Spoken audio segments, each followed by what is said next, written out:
Well, we're going to move on to Wednesday's Telegraph now. And Leo, surprisingly, they've written a story that makes Labour look bad. Is this a justified story? Absolutely. So Labour, always bang on about how much they're into equality, diversity and inclusion, but it turns out that Labour actually pay their black and minority staff 9% less than white staff because Labour are systemically racist.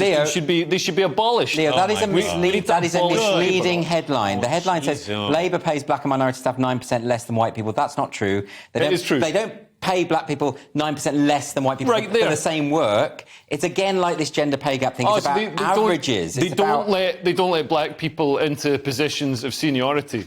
Well, so, like Keir Starmer, for example, I don't know if you've noticed, but he's white. Right. Whereas if you look at the Conservative Party, the boss, the top guy in the Conservative Party, Rishi Sunak, is rich. Oh, right. Isn't this just an example of where people are assuming that any inequality of outcome must be down to racism? Well, I think if you're on the side that always bangs on about how we must have no inequality and all this sort of stuff, then yes, it's hypocritical to have inequality on your side. I think it'd be fine for it to happen in the Tory party because they're not so beholden to these woke ideologies. Come on, I mean, this is unfair, isn't it? Look, I wish I was black in showbiz.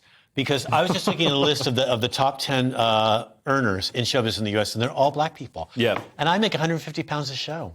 Look, I can't survive. Scott, I'm going to be a homeless child hitchhiking. And imagine if you're trying to get cast in an advert. Seriously. Yeah, but this isn't about us or comedians or about actors. It is about members of staff for the Labour Party. I think this is an unfair attack, personally. I think this is... No, it's not, because Sir Keir Starmer, I'm using the Sir, because give him his full honours, like Sir Jimmy Savile, but Sir Keir Starmer is going to he's going to oblige large companies to reveal their ethnicity pay gap. So the fact that he's using it as a stick to sort of, a flag to sort of wave and say, oh, look, we're so virtuous, we're going to force companies to do this. And then he's doing it himself. But this only matters if the company in question is paying people of colour less than white people. For the same job. For the same job, because that is illegal.